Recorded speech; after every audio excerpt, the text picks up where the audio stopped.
Hey everyone, so today I'm just basically going to be making a video on why I think German Blue Rams are hard.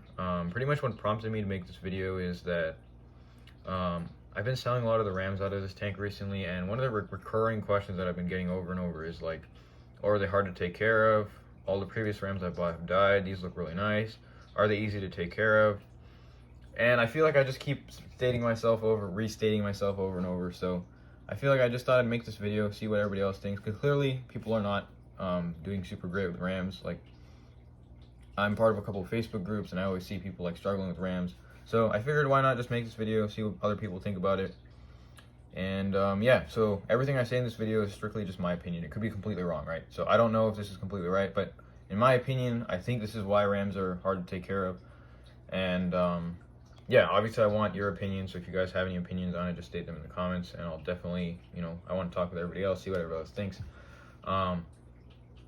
Yeah, so I think the main reason that Rams are hard to take care of is just because of how they're bred, right? Rams are not like German Blue Rams, right? If you buy wild Rams, they're not like inherently super hard to keep. I actually find they do fine in like 78 degrees, 80 degrees.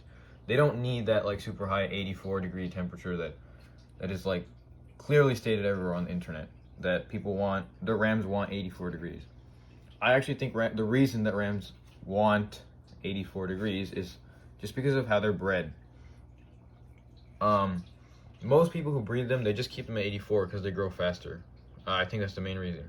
So instead of like, okay, for example, these Rams are just over 3 months old, and I can start selling them right now. So I've just been selling them like very recently. But if you keep them at 84 degrees, you might be able to sell them in 2.5 months. So you save that 2 weeks, which is like a big deal when you're trying to raise a lot of fish. So I think that's the main reason that people keep them at 84. I don't think it's like actually significantly better for the fish. I think they do fine at 80 degrees. Like all these Rams you see here, I've raised them at 80 degrees and they've done fine. I actually had a few stragglers in here when my heater was broken, and they were at 72 and they did just fine. So I don't think the 84-degree thing is necessarily correct, right? It might be correct in most cases because of how the Rams are being bred overseas and even in the US.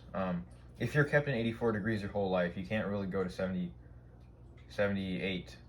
And most people's tanks are 78 degrees. So I think that's where the issues begin, right? The temperature is one of the main issues.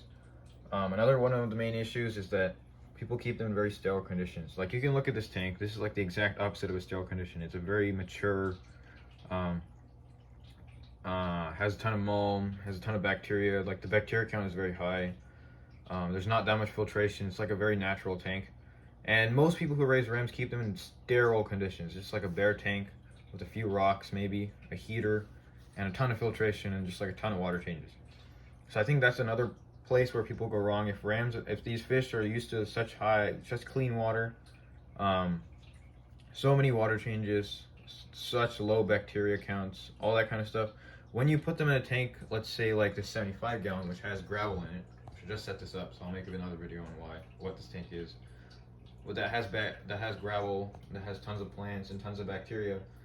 Rams like this are gonna struggle because they're not used to it.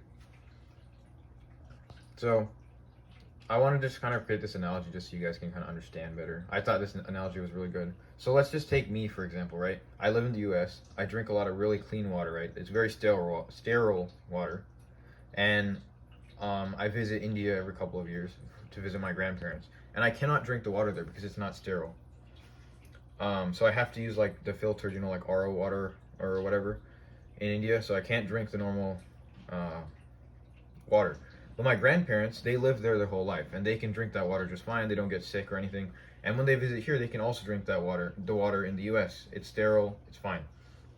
So that's the same concept with these Rams, right? Let's take my Rams that I'm raising on not exactly completely sterile conditions. Obviously, this is still a clean tank, right? There's tons of plants, all that stuff. It's still good water conditions, but it's not super sterile. There's not like very low bacteria counts. So these Rams can live in conditions that have like very sterile conditions because they're fine with that. They're not gonna they're gonna be able to adapt to sterile conditions, but they're also gonna do fine in not sterile conditions. For example, my 75-gallon tank with a ton of gravel. They're gonna do fine in that tank, and they're also gonna do fine in a tank with like no gravel, just like a plain bare tank with just nothing in it. That's super sterile. So I think that's another thing, is just how people breed rams, right? Most people breed them in very sterile conditions, and that doesn't translate well to a tank that isn't sterile. So the next thing is just like shipping stress. I feel like it's another big thing. A lot of the overseas breeders, they kind of like, especially in Asia, I feel like a lot of the rams coming out of Asia are really, really poor quality. They're hormoned. They're not great. Like, I've tried to buy them before, and I struggle, and I can't really keep them alive. But like these rams, which I got from a relatively good source, is very easy to keep alive, right? So I think it's more so than like how you take care of them. I think even more importantly than how you take care of them specifically, it's where they come from. So if you're trying to like successfully keep rams, you should be buying from a local breeder who keeps them in conditions that you can replicate. So yeah, I don't know. Let me know what you guys think about it. I don't know everything, obviously, so I'm just stating my opinion on why I think like German blue rams are hard. They're obviously one of my favorite fish ever. So just their color, their personality, I really enjoy. So I just figured I'd make this video, see what other people think about it. Yeah, that's basically all I got for you guys today. So definitely let me know if you guys have any opinions on it, and yeah, see you guys next time.